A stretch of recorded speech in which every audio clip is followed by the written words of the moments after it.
Any other question? Sir, for the first time you're visiting your parents, and that you assumed ka na po as president. Was the last time you were? No. Yes, I How do you feel coming here, sir, as president for the first time? Well, as I don't know, but I'm sure that they're still very surprised by bakit ako no dumating pagka-presidente. Pati sila siguro hindi naman not in their wildest dream, my father and mother would ever think that I would one day be president of this republic. Though I still thank the people for the honor. But it's really a killing job. Talagang ako trabaho lang eh. And I've been to a lot of places in just a few days.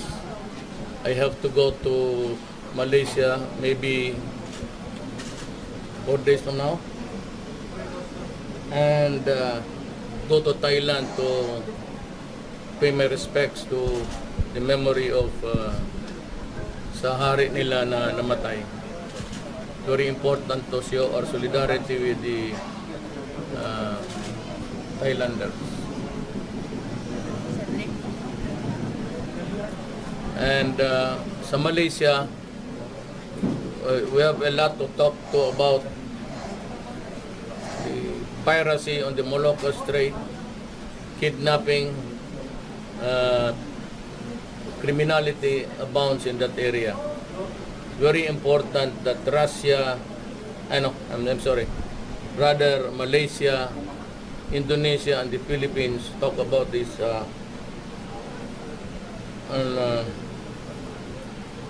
once for all, come up with this solution. Maraming kidnapping, saka yung brutal piracy, sometimes murdered on the high seas. We share the same coastline.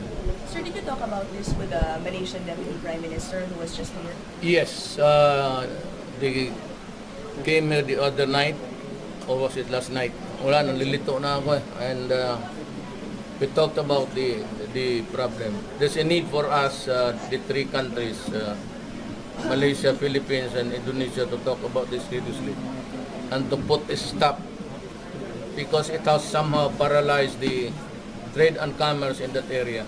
And it's very important that that arterial channel there be safe and get rid of the troublesome guys. Sir, hindi namin get reaction, sir. Si former President NBR ay nag-resign as special envoy. Yes, I received his last night. I had a copy of his resignation. First, I'd like to thank him for helping me and being of the service to the nation even at his age. Second, I take his advice, but you know, I have my own way of assessing it. For example, I don't know if I have not heard, but it was stated there in one newspapers about the extrajudicial killing. He knows that I do not do it, and we do not do it. He was once upon a time the chief of the PNP. Hindi na ginagawa yan. So, I think of tangent yan. Pero sabihin mo na may mga patayan palagi, that is a part of my, you know, when I ran for president, I promised you, my covenant with the people was this: I will stop corruption, and I will do it. And I said, I will stop drugs, and I said, I will do it. And third is that I will stop criminality so that we can move on with our lives. I will do it. So, pasensya na lang.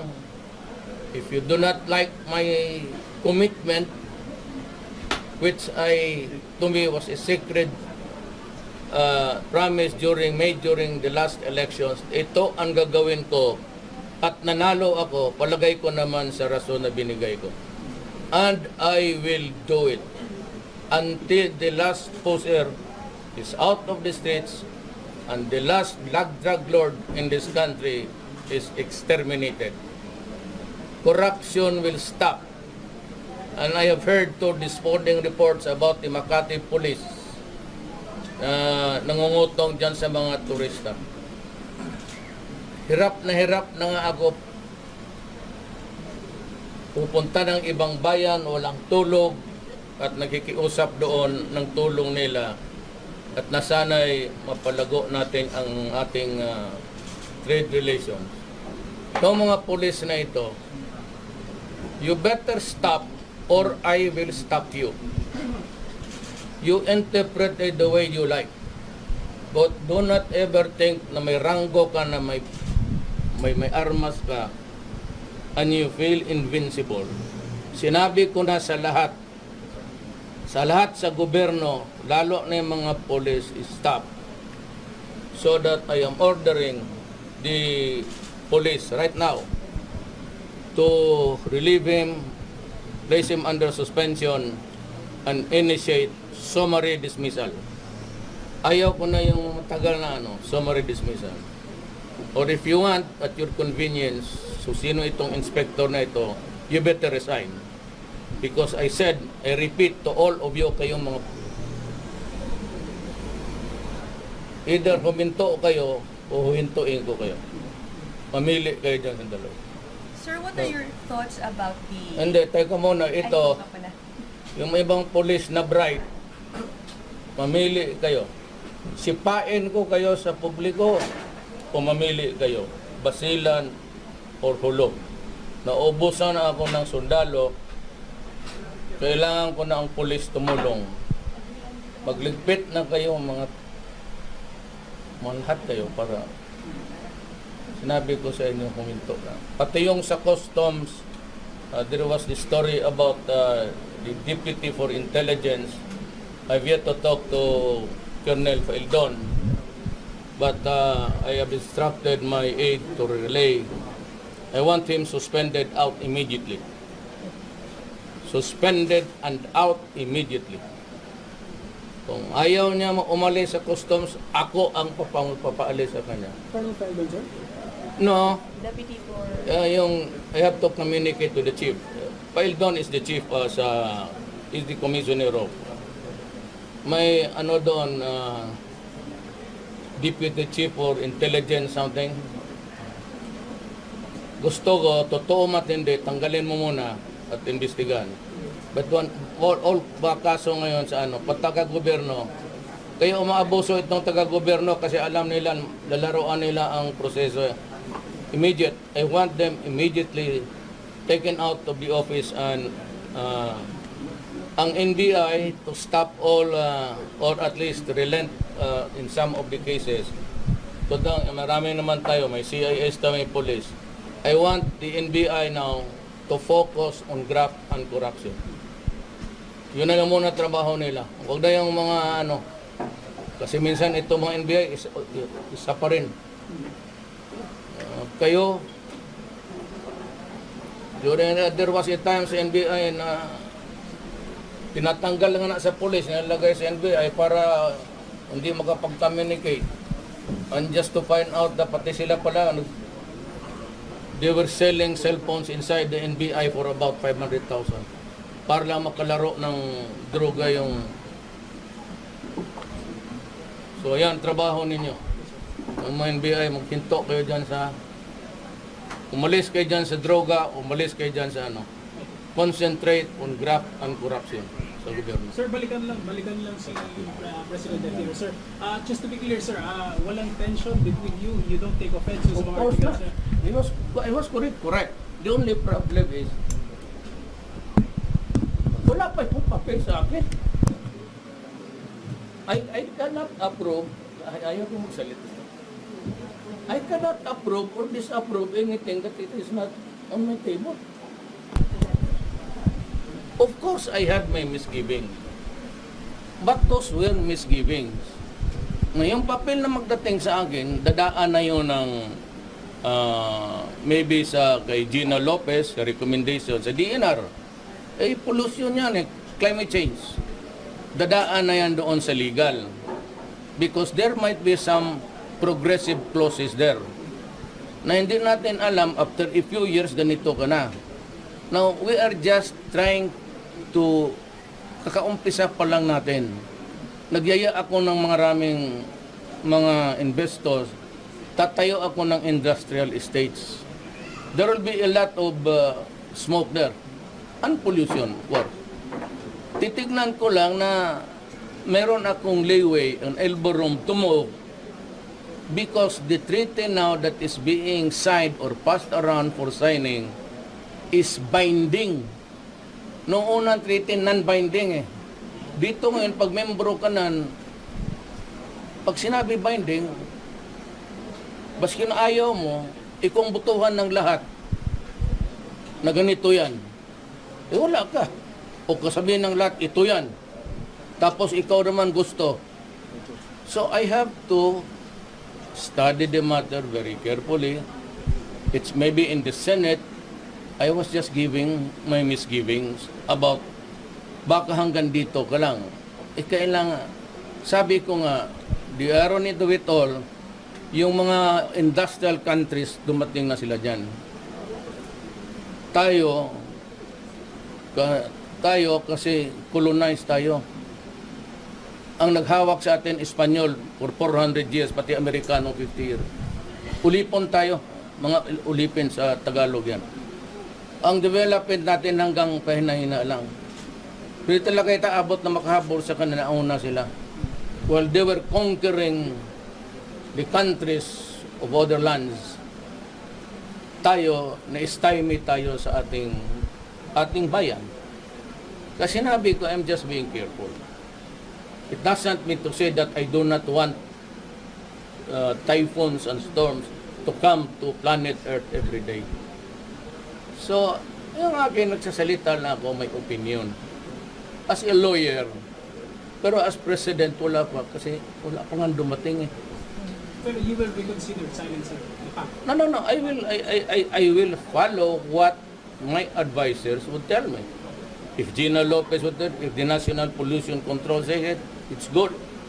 And if the legal advisor says that I should sign, then I will sign.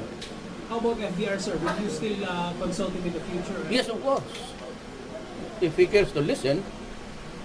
Sir, in his... Hindi naman siguro sabihin na nag-resign siya sa special envoy na hindi na ako makapagtanong sa kanya.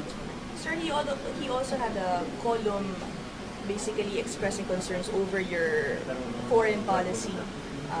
Yung That is my... relationship natin with the That US. What are your thoughts? Ang akin is matter of honor. Di kami nagkaintindihan dyan. It is all right for America to criticize me sa extrajudicial killing. Talagang maraming namamatay ngayon kasi ngayon nagtatrabaho ang pulis. Noon kasi hindi nagtatrabaho, nakihalo, nakisawsaw pa sa droga. That's one thing different. Everybody should realize that. Noon walang hulihan kasi yung pulis, mga generals, kasali na. Pati yung mga ninja, kasali na. O di walang hulihan, di walang namatay. Ngayon, may utos ako sa kanila, trabaho ninyo yan, trabaho ninyo. At huwag kayong magkamali pumasok dyan. Tangina, tatapusin ko talaga kayo. Sinabi ko na sa inyo. Nung bakit maraming patay, kasi ngayon maraming nagtatrabaho. Nung paano magtrabaho na pati mga pulis nandyan? See? So, ang ibig kong sabihin, ang diferensya ko sa Amerika ganito, they were criticizing me for extrajudicial killing. Na wala naman silang nakita na talagang kinatay ng pulis dyan. At hindi naman siguro lahat. Yung iba, karamihan niya may enkwentro. And yet, they lump it in one can and says it's all extrajudicial killing. Okay yan lang. Ang ayaw ko sa Amerika ganito, ang tratamento nila sa atin, o sa akin, kung ayaw ninyong makisali, parang sa Bisaya, patay gutom. Ewan ko anong Tagalog yan. Pero there's such a word, patay gutom. Kasi every time ang Amerika kung magsabi, o hinto ka dyan, Duterte, from lahat na. Alam ko pro-Western si militar, doon nag-aral yan eh. You must remember that Ramos finished his sa West Point. Talagang ayaw niya hindi sabihin na, ayaw niya makipag-away. Ito pero ganito, ako iba naman. Iba si Ramos, iba ako. Kasi baliwala siguro sa kanya yan. Pero kung sabihin ng Amerika, kuminto kayong patayan dyan, pag hindi, wala na kayong aid, wala na kayong tulong, para mo akong ginawang aso, nakatali sa poste, na magtapon ka ng pan, ilalayo mo talaga, para masakal itong aso na ito, kakakagat, na hindi naman kabitaw sa tali. Yung kung magsalita sila ganun palagi, we will cut aid, we will suspend everything. Sabi you, go to hell. Ang tratamento mo sa amin, mga Pilipino, patay gutom. Nakinabang na nga kayo sa bayan namin, 50 years kayo na umupo dito. You lived out with the fat of the land, and you have the goal to say that. Kaya yan ang ano ko sa Amerikano. Kaya lumayo ako. Kasi nabaski na gutom siguro ako, I might be able to just eat 2 days or 1 day a day. But if you try to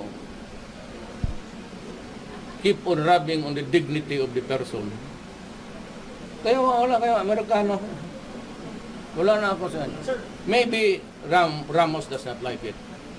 Ibahin mo si Ramos, ibahin mo ako. Kasi naman ako nag-aral kung saan-saan. Dito lang ako. Local boy lang ako. Di naman ako military. Ay ko, mayor lang, naging presidente. Wag mo akong ganunin kasi talagang babastusin kita.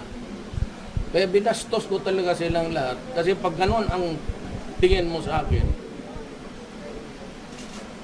yun lang. Huwag na kayong lumayo yung mga commentators about Diyan lang. Ayaw nila tanggapin. Kaya nilang tanggapin yan. Sila. Okay. If they can swallow it, fine. Problem is, dili sila, hindi naman sila ang presidente ako. Tapos pagsabayan mo ako ng ganon, bastusin mo ako palagi every time you criticize me, from the president down to State Department to EU and to the human rights, you go to hell. Takotin din yung ako makulong. Hindi kulong. Well, I can rot in prison. But I will never allow that gano'n yung bayan ko. Sir, Kung gusto mo, kayo, ako kaya. Sir, you found an ally in Malaysian Prime Minister Najib Razak by his sending for his Ramos officials to see a day before he left for China. Yes, they talked to, yes, because we had to agree on the agenda.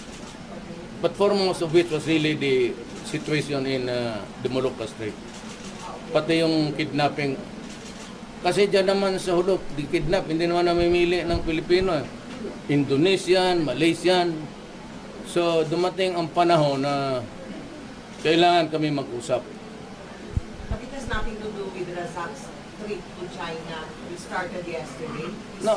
No, we never bothered to. The purpose for which he's going there was never discussed. At saka hindi tayo makialam. It would be highly improper of me to ask the official, what's the purpose? Hindi naman sila nagtanong ko nung pumunta nga ako nung doon. Because everybody wants to be friendly with everybody. But I agree with the president that Ramos, early on said, it's good to be at peace with everybody. Friends, pero pa ako insultuhin. Okay lang sa akin. Pero pag ginanon mo ako, para mo ako na every time mag-criticize ka sa sabihin mo, putulin namin yung aid. para sabihin namin, patayin ka namin sa gutom, sanay naman tayo sa kamote.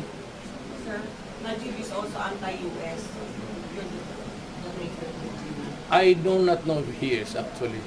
I never discuss his ideological drift with what we were really discussing was the deteriorating peace and order in that part of our country, and what is really embarrassing to me is ang sanctuary ng mga rebelde nandyan sa hulo sa ating jurisdiction. So that makes it doubly worrisome. Pangit sir, kasi yung aming mga kababayan dyan dinadala. So would you agree or would you not be able to say it's not just fully Philippines lang, but there are also other foreign. I think so, and that's the next problem.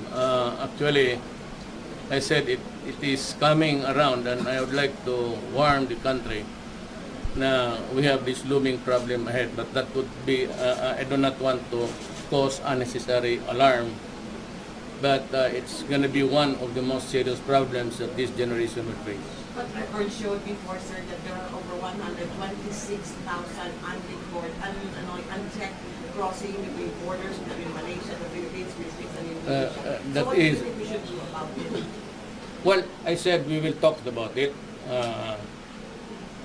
Border control, Yeah. border crossing, Yes, po.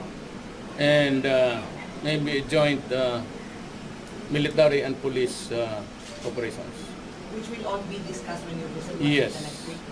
that is my. I had a talk with Dodo during my visit to Indonesia. Nagkausap na kami with Dodo. Okay siya sa lahat. Ako mas okay. Nauna pang okay ko eh. No, I have to talk to Najib. Where does that put Asanal now?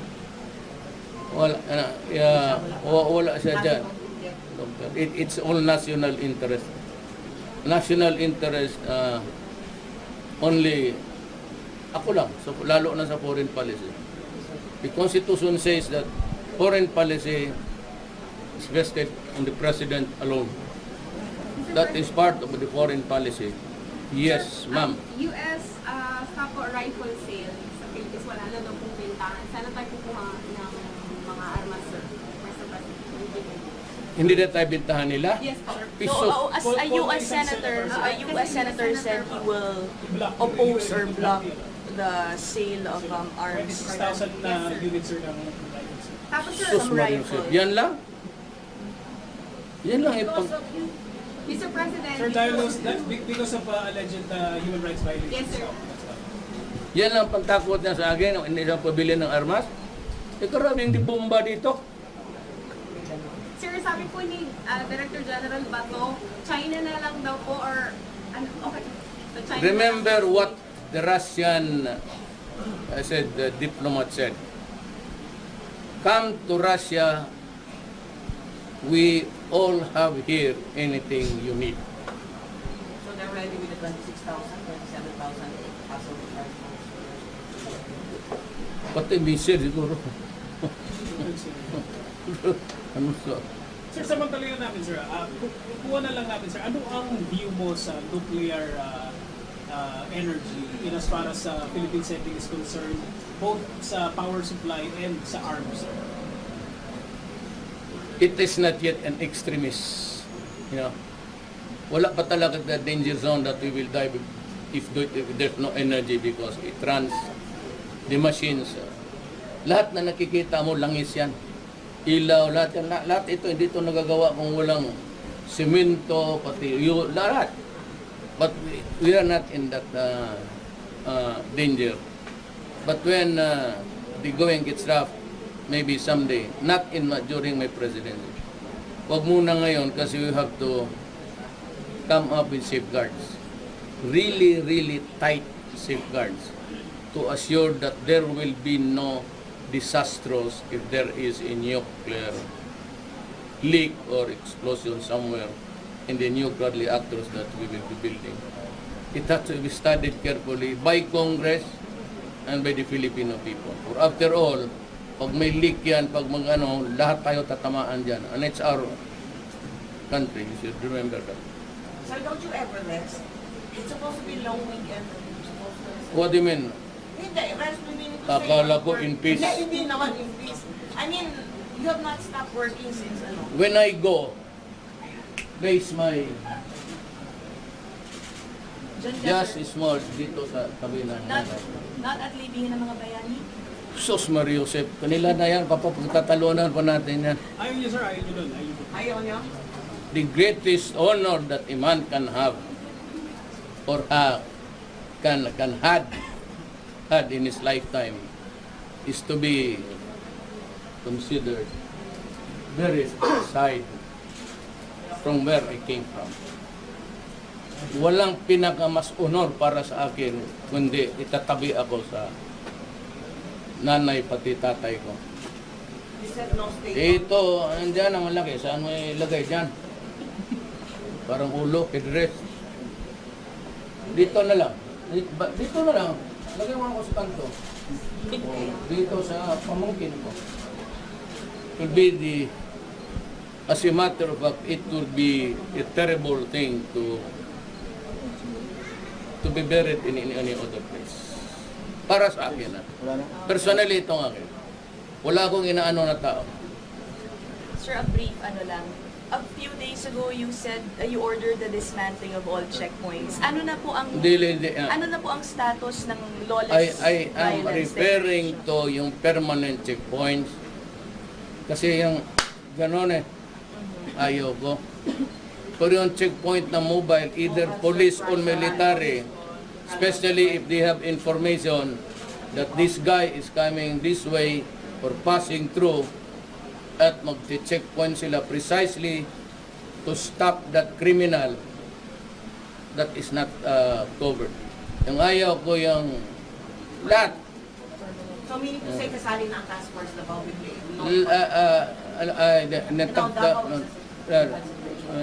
Nagtupin sa task force yan eh. Hindi naman police yan eh. Sinabi ko, police, I never said army. Yeah, you're not listening. State of lawless violence is still in effect.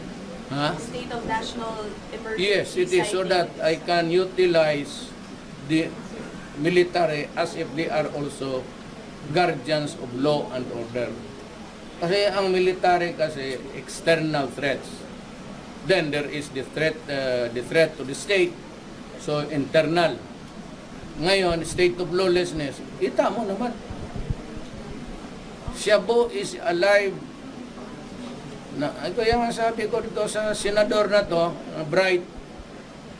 Kung extrajudicial killing, paano pati ako? May namatay na ng police, kapod. So I lose 2 or 3 soldiers or policemen a day. Sir, Manny Pacquiao is gearing up for his fight, sir. Any message po? Manny Pacquiao. I always pray for him. Alam ni Manny yan. Ang text ko, because every time he fights, at manana si Manny, nakikinig man sa, he'd always say, may 2 ticket ako, mayor, para sa iyo. Kasi kaibigan kami niya noon pa. Hindi pa yan siya sikat. Hindi pa, siya sinabi ko lang man, wala talaga akong panahon. Wala akong pera noon. Noon, sabi ko wala akong pera. Sabi ko pa, magdasal na lang ako. I pray for you. You think it's a knockout, sir? Victory. Baka. Hindi naman ako boxing expert eh. But I hope him, if it does happen, sana mas madalian. Kasi pagka if it goes beyond 7-8, pagod na yan. Saka wala na masyado. I hope it comes within the first 2 rounds. Kung masapo ni Manny yan, down yan. Sigurado yan. Kasi si Marquez noon, tinalo siya ni Marquez, pero nakita mo, pag nadaanan ng, alam mo bakit? Nung hindi pa yan champion si Manny Pacquiao, you remember dyan sa likod ng Almendras Gym, may boxing kay Nonoy Garcia noon, the late Nonoy Garcia. Di ba may boxing, ano dyan, ring dyan na ginawa. Yung mga taga Cotabato na yung na sparring, sabi nila pagka si Manny Pacquiao ang kalaban mo, talagang pagkatapos katawan mo bugbog sarado. Paski saan ka matama, yung joint mo para daw gumaganon eh. Hindi pa siya champion, pero alam ko na that he has that miracle knockout punch. Pag madaanan ka niyan, bagsak ka talaga. Is it the southpaw? I don't think so. It's more of because they study every time they fight. So pag-aralan yung it's more of talagang malakas. God-given. It's a God-given gift. Yung iba, Napapatanong pa si Jem, sir. wala kayo kasi sinisulo mo, tumahimik ka na dyan. Kaya nga, Jem, Sir, Give way to the others. sir, Mr. President, comment niyo po dun sa pagkakadakit dun sa apat na bakit. Comment niyo po dun sa ano, kasi last Friday po, merong apat na suspect ang Davao bakit na pulis sa Cotabato. 4 more. 4 more, aside from the ones na dati. On the day that you were Yes, I congratulate the military and the police. CID. Hindi ako makapag... CIDG is the law enforcement. So, but as a state of lawlessness, the military can just go ahead and arrest them. But I'm saying that it's a joint effort of the lahat na. CIDG is police. So, it's just a bureau under the police ang CIDG. So, Then medyo malabo po kasi kanina. I-clarify ko lang po, Mr. President, tinatanggap niyo po ba, do you accept the resignation of FDR? didn't resign na siya eh. So, okay. I hereby tender. Oh, kasi ano sabi niya, nagawa ko na yung gusto mo ko. Parang nagawa ko na yung gusto mong paggawa sa akin. Parang nauna siya to break the ice. He used the word, I have broken the ice between, kasi hindi nga medyo maganda. Siya yung expeditionary force ko doon.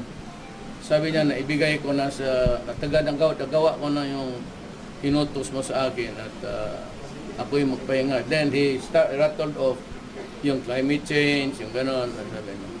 And he ended it with we have to protect Mother Earth. I could not agree with him.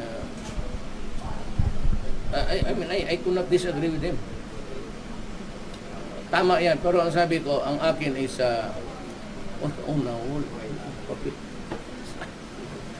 ayaw ko